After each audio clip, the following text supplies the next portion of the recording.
Let's examine the nubs. One of the first systematizations was carried out by Jean-Pierre Protzen, who noted that these features come in various shapes and sizes. He described the types found in Ollantaytambo. Independent researcher Vladimir Pyatkin also explored this topic. Building on previous research, I will attempt to take the next step, analyzing nubs across Peru and even beyond its borders. First of all, we need to describe their characteristics. The basic definition can be considered as a protrusion of rock on a work surface. Under this definition, a wide variety of features can be included. Types of protrusions. First, protrusions on rock formations and buildings that have a precise geometric shape, such as hemispheres, cylinders, or parallelepiped. This group can be classified as geometric bosses, G-bosses. First category, G-bosses on natural rock outcrops. They appear on sections of exposed rock that have been deliberately shaped, meaning that the geometry of the rock and the boss are interconnected. The most typical examples include Kenko, hemispherical bosses, Ollantaytambo and Urak Rumi, cylindrical and rectangular bosses. These sites are known for their unconventional architectural solutions, and the extensive use of such elements appears to be one of their defining features. Second category, G-bosses on masonry blocks, integrated into architectural structures. They are often linked to other elements, such as niches. In such cases, the geometry of the building and the geometry of the boss are interconnected. Most G-bosses in masonry are rectangular, while cylindrical ones are found beneath a tower in Machu Picchu and in Pisac. Due to extensive restoration work, it is unclear whether the G-bosses in Pisac are authentic. However, round-shaped chipping marks can be seen on original blocks, suggesting that cylindrical or conical protrusions once existed at this site. It is possible that such blocks were discovered and later reinstalled during reconstruction efforts. Although polygonal buildings are fairly common, G-bosses are found only in certain structures, and their presence is more of an exception than a rule. For example, in Machu Picchu, G-bosses are present in the main temple, but absent in the adjacent structure. There is no clear explanation for this irregularity, just as there is no explanation for why G-bosses are not found in platform niches. A third, distinct type of boss contains a hole or has the shape of a stone clamp. In some cases, these may have had a utilitarian purpose, while in others, their function remains unknown. It is also impossible to determine precisely when the hole was made, whether during the boss's creation or later. 2. Excess stone left on rock surfaces and masonry blocks, which, for some reason, was not removed. Their shape and size vary significantly. No clear patterns have been identified in their placement. They are difficult to explain as a result of simple mechanical processing, because removing them would require only a few strikes. 3. Massive protrusions on megalithic blocks, which can be either geometrically shaped or rough, commonly referred to as bosses, found on megalithic blocks in Ollantaytambo and Machu Picchu. Rare, just like megalithic masonry itself. The lack of sufficient data makes a detailed analysis difficult. 4. Stone protrusions in masonry that is neither polygonal nor incant, including antique and modern constructions. Their placement follows a consistent pattern, most often appearing in the center of a block, which suggests a specific functional purpose. Possible explanations include quarrying remnants, handling and lifting aids, aesthetic choices or cultural traditions, possibly even cargo cult practices, a practical method for measuring removed material, based on Vitruvius's labor estimation principles. 5. Finally, nubs, protrusions without strict geometric forms, found on polycurved masonry and similar construction methods. As seen so far, the term nubs has encompassed a wide variety of protrusions, likely serving different purposes. This breadth of definition has hindered their systematic study. It is important to note that quarrying processes do not explain the presence of nubs. The first section of this study examined Peruvian quarries, where natural rockfalls were the primary source of material. This method did not require the use of connecting bridges between blocks and the bedrock, as seen in trench-style quarries. In Peru, knobs are predominantly located in the lower sections of blocks. While well-shaped knobs tend to draw the most attention, in many cases, they appear as irregular formations. It is important to clarify that knobs and their formation mechanisms are just as diverse as other elements of polygonal constructions, including blocks, niches, and buildings. Even within a single structure, the style of knobs varies, making their analysis more complex. By examining blocks with roughly worked front surfaces, different formation patterns of knobs can be identified. Below are the main types, considered in sequence. First type: formation by continuous bevel removal. Knob is created when material is uniformly removed along the joint line, forming a curved lower bevel and leaving behind a protruding section of stone. In essence, this already qualifies as a knob. The effect is particularly pronounced when material is also removed from the upper part of the block, leaving behind 2 or even 3 separate knobs. If the shaping process continues, the result is the more familiar knobs, including those positioned directly on the bevel. In this formation type, knobs are found above the joint line, sometimes even overhanging it. A variation of this method occurs when knobs do not form as part of the bevel processing, but rather as a deliberate omission, in which case, the knob is positioned right next to the joint line. Second type: formation by isolated cavity removal. Instead of uniform bevel shaping, as in the previous example, the lower bevel is shaped using separate recesses. These recesses deserve a detailed study in their own right. In Sacsayhuaman, unlike other sites, they appear all over the block's surface. They often form groups, while isolated ones are less common. Their purpose remains uncertain, but some theories suggest they were used for block stabilization. Regardless of their function, it is clear that stone was removed using this method, forming rectangular or rounded depressions. In some cases, a series of recesses lines the lower bevel, creating a pattern of downward-pointing stone protrusions. If only 2 recesses are present, a single massive protrusion forms between them, though this is not a knob, as the primary feature here is the recess itself. In rare cases, the remaining stone between recesses was shaped into a knob. The size of the recesses depends on the type of stone. In limestone, they are larger and more distinct. In granite or diorite, they are smaller and less pronounced. Third type: paired feature formation.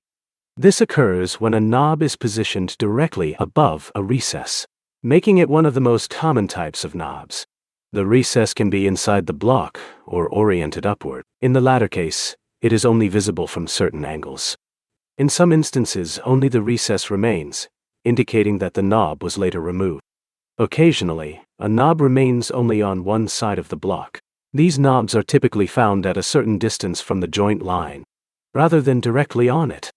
The 3 described methods cover the vast majority of knobs, whose formation process primarily involved removing material around a specific area. A more precise statement would be, a knob is an area of unworked surface, or one that has been worked to a lesser depth. It is clearly visible that the height of knobs aligns with the original height of the block's face. As a result, when a block's face was shaped without significant reduction in its level, knobs could not exist. Reformulating this idea, in such cases, the entire protruding front surface of the block functions as an implicit knob. These implicit knobs correspond well with bevel-formed knobs. This pattern is evident in lower terrace levels of Ollantaytambo, quadrangular-type masonry, where the block had minimal excess material on its front face. Blocks worked from the rear side, where knobs also appear. A clear example of this can be seen on the passage block in Ollantaytambo, where the formation principle is traceable in detail on its back side. In Egypt, knobs are also associated with recesses, indicating their formation follows similar processes. In the granite cladding of the Menkaure pyramid, knobs are large. In some Osirian blocks, they are barely noticeable. Additionally, in the Menkaure pyramid, some protrusions appear on the upper parts of blocks without recesses beneath them. These more closely resemble Type 3 formations, excess material left unremoved. This confirms that the general rule of knobs being lower features still holds true in this case. The comparison with Peru suggests a regional specificity in techniques. The methods used are fundamentally similar, but differ in detail based on material properties and construction practices. Knobs should be considered indicators of the specific techniques used in masonry construction. Now, we can move on to identifying patterns in their placement and formation. The first observation concerns unfinished upper sections of masonry, where almost every block has knobs, while lower courses either lack them or contain them only sporadically. This introduces additional complexity to their analysis. In some cases, knobs were removed. In others, they were left intact. Understanding the reasons behind this variation is a separate task. However, they were not removed by simple chipping, which would be the easiest method, but rather by gradual, layer-by-layer removal. This process resulted in their distinct geometric forms. Since we observe knobs at a stage where only the lower side is joined, we can confidently state that they were formed before or during block installation. Knobs often align with the central axis of the block, while paired or triple knobs are positioned at the corners and center, respectively. Their placement correlates with mass distribution or the lower joint line. The fact that knobs also appear on small blocks supports the idea that they correlate more with joint lines than with the block's total mass. On corner blocks, knobs are positioned relative to the side bevels. In the corner megaliths of Sacsayhuaman, a deep bevel cut runs along the lower joint. Here, knobs exist in an implicit form, represented by the entire lower surface of the block. Sometimes, knobs seem as though they were trimmed by a bevel. It cannot be claimed that the knob existed at the time the bevel was made.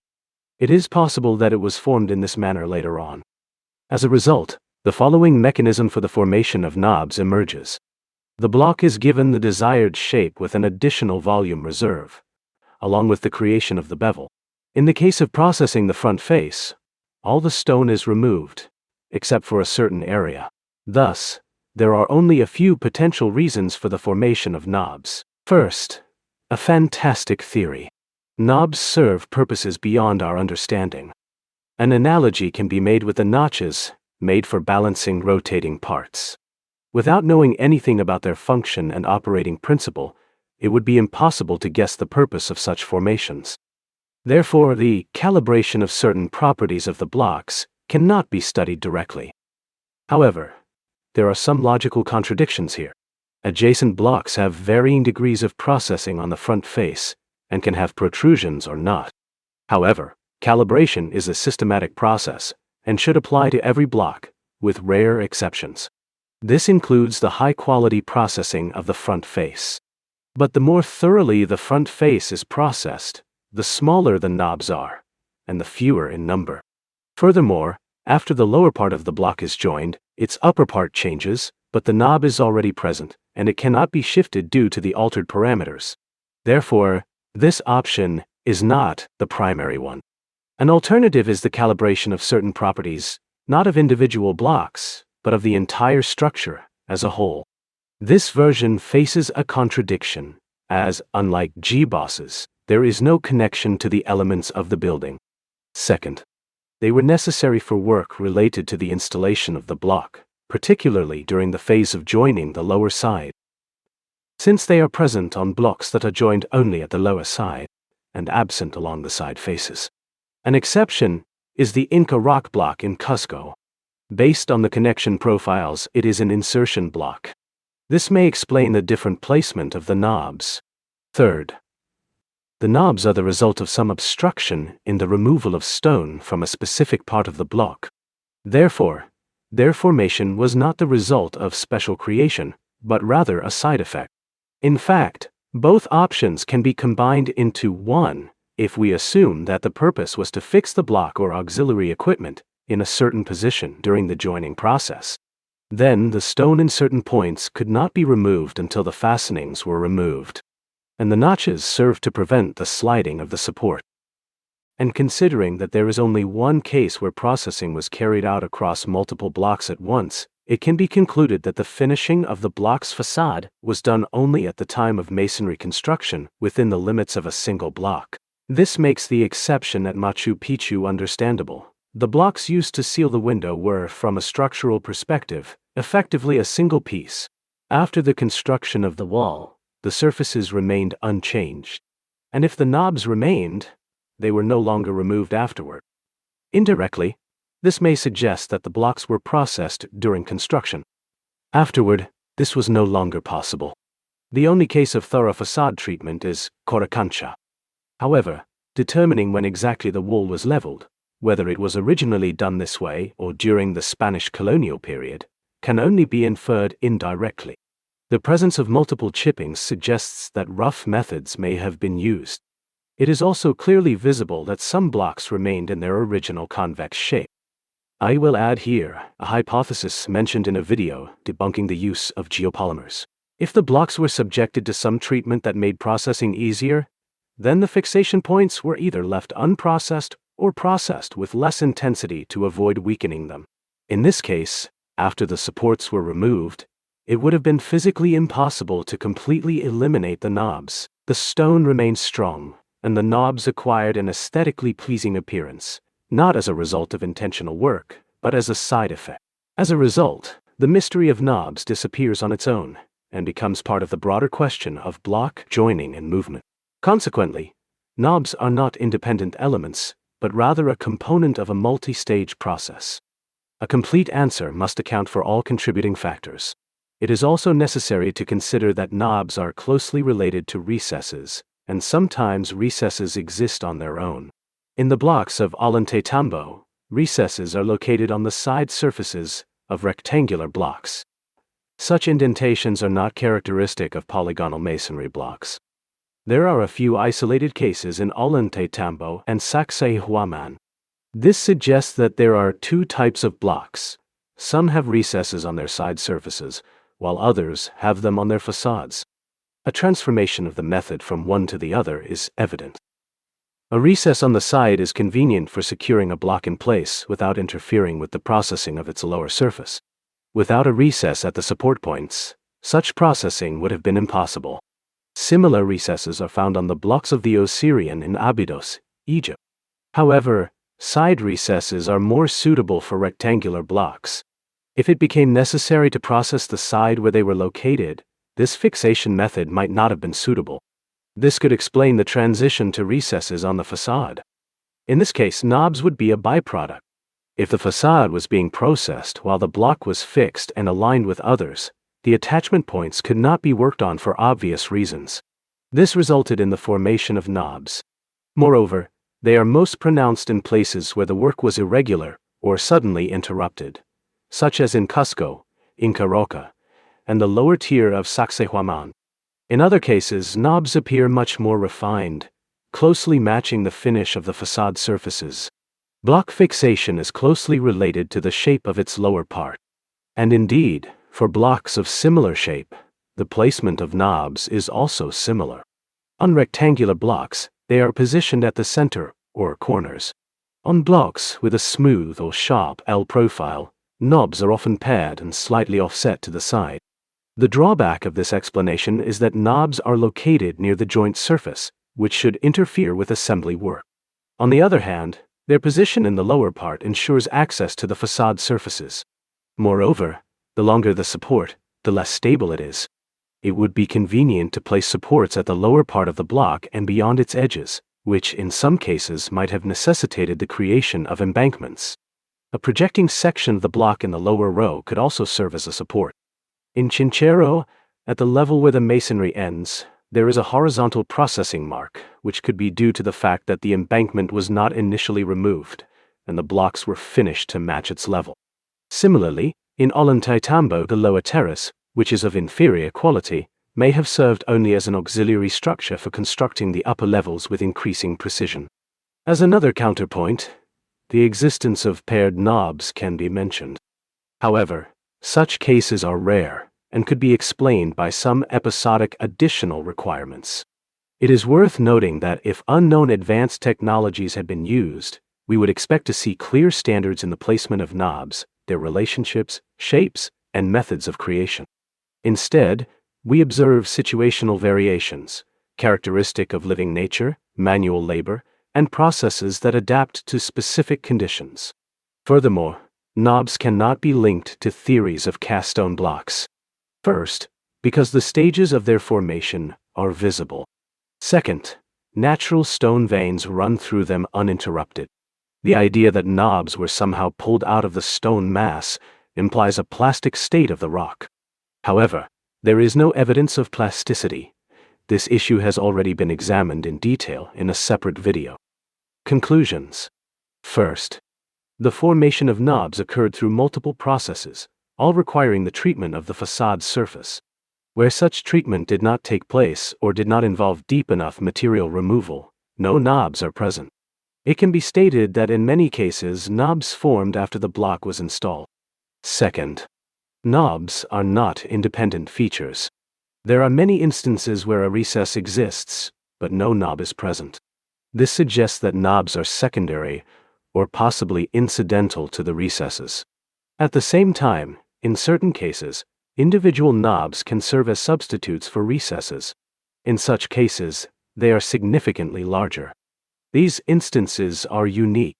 Third, the idea that knobs mark points where blocks were fixed in place does not align well with blocks that lack knobs, or with knobs that barely protrude from the surface. However, such blocks may still feature recesses. Additionally, the appearance and shape of knobs could have changed significantly due to the gradual processing of the facade.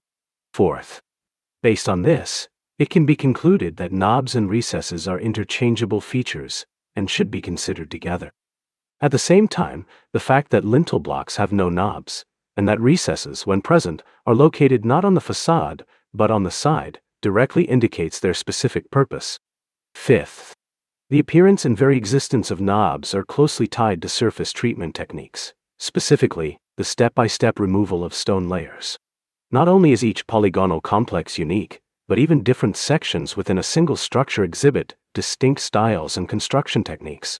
This specificity extends to knobs as well, their prominence, shape, and even their presence or absence. This concludes my brief overview of this feature. See you next time.